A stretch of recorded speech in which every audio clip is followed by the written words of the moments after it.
Hello everyone. Second tutorial on investment and security analysis and management. My name is Halilullah and I have done Bachelor of Business Administration in Finance from Guwahati University of Science and Technology. So if you have watched already my first tutorial, then it will be very easy to understand the second tutorial. But if you have not watched the first tutorial, then I would request you to please go back and watch tutorial number 1 that contains the basic terminologies and basic concepts used in this subject.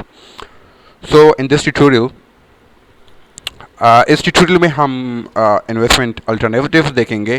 पहले tutorial में हमने ये दिया क्या था कि investment क्या होती है, इन्वेस्टमेंट्स क्या होती है, फिर डिफरेंट इन्वेस्टमेंट्स हमने देखी थी. तो अब हम देखेंगे कि इन्वेस्टमेंट सिर्फ ये नहीं है कि आप कोई गोल्ड ले लें जो नॉन फाइनेंशियल सिक्योरिटीज़ हैं, कोई गोल्ड ले लें, कोई घर ले लें या कोई लैंड ले लें, फिर उसके प्राइस इंक्रीज़ करने का वेट करें. आपके पास डिफरेंट अल्टरनेटिव्स हैं. आप कॉरपोरेट बॉन्ड्स भी ले सकते हैं. आप गवर्नमेंट जो इशू करती है मनी मार्केट्स में जो ट्रेजरी बिल्स होते हैं उनको भी आप ले सकते हैं, उनमें भी आप इन्वेस्टमेंट कर सकते हैं. इस तरह हमारे पास और भी डिफरेंट अल्टरनेटिव्स हैं. आप कंपनी के शेयर्स ख़रीद सकते हैं, उसमें भी आपको रिटर्न मिलेगा. तो ये डिफरेंट अल्टरनेटिव्स हैं. फिर हम देखेंगे कि फाइनेंशियल जो एसेट्स हैं जो हमारे पास इन्वेस्टमेंट अल्टरनेटिव्स हैं उसको ऑर्गेनाइज कैसे करें, और फिर हम देखेंगे कि फाइनेंशियल एसेट्स की कितनी मेजर टाइप्स हैं. फिर हम देखेंगे कि नॉन मार्केटेबल फाइनेंशियल एसेट्स कौन से हैं, और मनी मार्केट सिक्योरिटीज़ और कैपिटल मार्केट सिक्योरिटीज़ में क्या डिफरेंस है और ये क्या होती हैं. तो पहले आते हैं और देखते हैं कि इन्वेस्टमेंट अल्टरनेटिव्स. जैसे मैंने आपको बताया कि आपको अवेलेबल इन्वेस्टर जो होते हैं उनके लिए अवेलेबल जो अल्टरनेटिव्स होती हैं इन्वेस्टमेंट की, वो बताता है कि आपने मनी मार्केट सिक्योरिटीज़ में इन्वेस्टमेंट करनी है या आपने कैपिटल मार्केट सिक्योरिटीज़ में इन्वेस्टमेंट करनी है. मनी मार्केट शॉर्ट टर्म के लिए है, कैपिटल मार्केट लॉन्ग टर्म के लिए है. इसको हम बाद में एक्सप्लेनेशन में देखेंगे. और आपको ये भी बताती है कि रीडर को, जो आप लोग सुन रहे हैं और जो इस फाइनेंशियल मार्केट्स को एज अ सब्जेक्ट रीड कर रहे हैं, तो उनको भी बताती हैं कि आप लोगों ने जो इंटरेस्ट है आप लोगों का कहाँ पे होना चाहिए, कौन से इन्वेस्टमेंट अपॉर्चुनिटीज़ आपके पास अवेलेबल हैं. सिक्योरिटाइजेशन है, इसको हम देखेंगे बाद में. तो फ़िलहाल सिर्फ आपको ये कॉन्सेप्ट समझना चाहिए कि हमारे पास अल्टरनेटिव्स क्या क्या हो सकती हैं. फिर हम देखते हैं कि इन जो फाइनेंशियल एसेट्स हैं जिनमें हम लोग इन्वेस्टमेंट कर सकते हैं, जो हमारे पास अल्टरनेटिव हैं, उसको ऑर्गेनाइजिंग कैसे करनी है. यानी आपने डायरेक्टली किसी कंपनी के शेयर ख़रीदने हैं या आपने इनडायरेक्टली इन्वेस्टमेंट करनी है. इन्वेस्टमेंट इनडायरेक्टली ये है कि आप जो कंपनी के शेयर्स हैं उनको ख़रीदें और उनको दूसरे जो पोटेंशियल इन्वेस्टर्स होते हैं उन पे आप बेच दिया करें.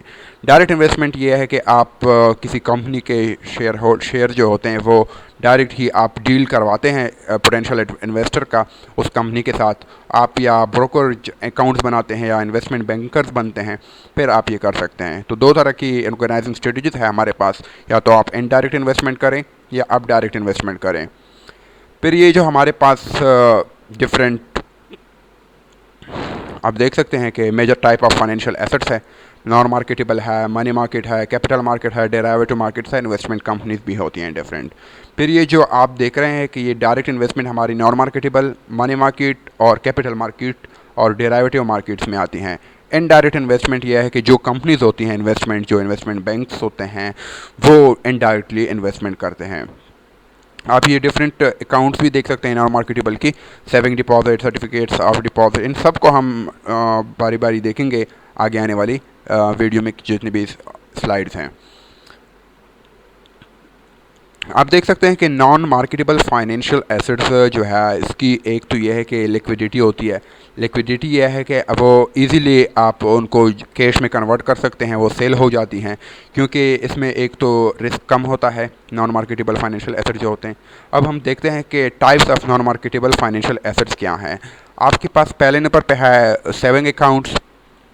इनको आप बनाते हैं किसी कमर्शियल या थ्रिफ्ट इंस्टीट्यूशन में, और ये हाईली सेफ़ होती हैं. लिक्विडिटी भी इनकी हाई होती है, और क्योंकि आपको प्रिंसिपल और इंटरेस्ट पहले से बता दिया जाता है कि आपको इतना मिलेगा, और अनलिमिटेड एक्सेस होता है आपको इनको जो डिपॉजिट आप करते हैं सेविंग अकाउंट में उसको विड्रॉ करने का.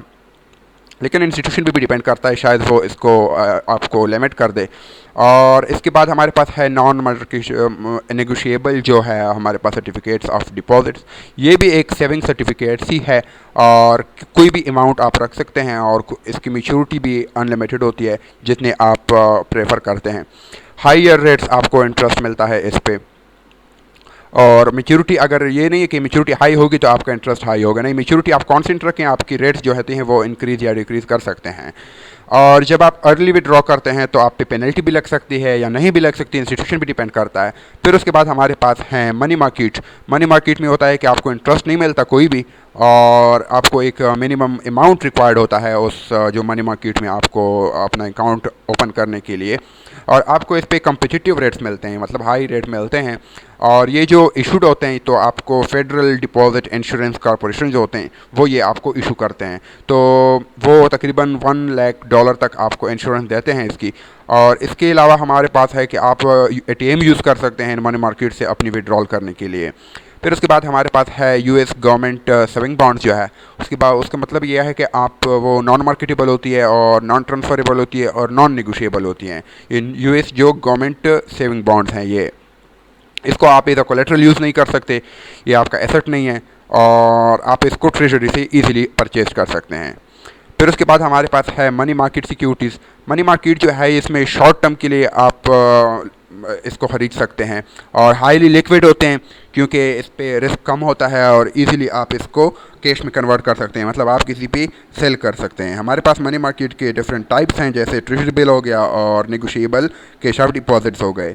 अब ट्रेजरी बिल जो है तो ये बहुत ही शॉर्ट टर्म के लिए होता है, मनी मार्केट का है तो शॉर्ट टर्म के लिए होगा, हाईली लिक्विड भी होगा और इसमें रिस्क भी कम होगा क्योंकि गवर्नमेंट जो होती है वो इसको आपको श्योरिटी देती है और ये डिस्काउंट पे सेल किया जाता है। मनी मार्केट रेट्स ये है कि आप जो मनी मार्केट रेट्स हैं वो टुगेदर मूव करते हैं, मतलब कि ये नहीं है कि आप एक इंक्रीज़ करेगा तो दूसरा डिक्रीज़ करेगा, नहीं, दोनों आपस में एक ही पोजीशन में मूव करते हैं। और कुछ जो रेट्स होते हैं जैसे यहाँ पर लिखा है most rates are close to each other for the same maturity. अभी पहले मैंने आपको बताया कि मैच्योरिटी आप कांस्टेंट रखें लेकिन आपकी जो वो होगी रेट्स होंगे वो हाई होंगे, वो non negotiable certificates of deposits में था, जैसे यहाँ पर हम लोगों ने देखा, ये आप कह सकते हैं। ट्रेजरी बिल जो होते हैं उनकी जो रेट्स होते हैं वो कम होते हैं क्योंकि वो सेफ़ होते हैं और रिस्क फ्री होते हैं। तो जब रिस्क नहीं होगा तो आप प्रीमियम के लिए, प्रीमियम इंटरेस्ट रेट के लिए आप अप्लाई नहीं कर सकते, आप उसको क्लेम नहीं कर सकते। फिर हमारे पास है कैपिटल मार्केट सिक्योरिटीज़, इसको हम एक्सप्लेनेशन में अगली ट्यूटोरियल में देखेंगे। ये मेन डिफरेंस जो है मनी मार्केट और ये कैपिटल मार्केट का, कि मनी मार्केट शॉर्ट टर्म के लिए होती है और कैपिटल मार्केट सिक्योरिटी जो होती है लॉन्ग टर्म के लिए होती है, जैसे कॉमन स्टॉक हो गया, कॉर्पोरेट बॉन्ड्स हो गए, उनकी आपकी मैच्योरिटी जो है वो 10 साल, 15 साल, 20 साल तक भी हो सकती है। तो आई एम होपिंग दैट आप लोगों को अंडरस्टैंडिंग हुई होगी थोड़ी सी। तो आपको अगर कोई क्वेश्चन है तो आप मुझे मेरे व्हाट्सएप नंबर पर और मेरी जीमेल आईडी पर आप मुझे मैसेज कर सकते हैं, अपनी क्वेरी भेज सकते हैं। फिर ट्यूटोरियल नंबर 3 वॉच करें और अपनी अंडरस्टैंडिंग्स को और इंक्रीज़ करें। Thank you very much.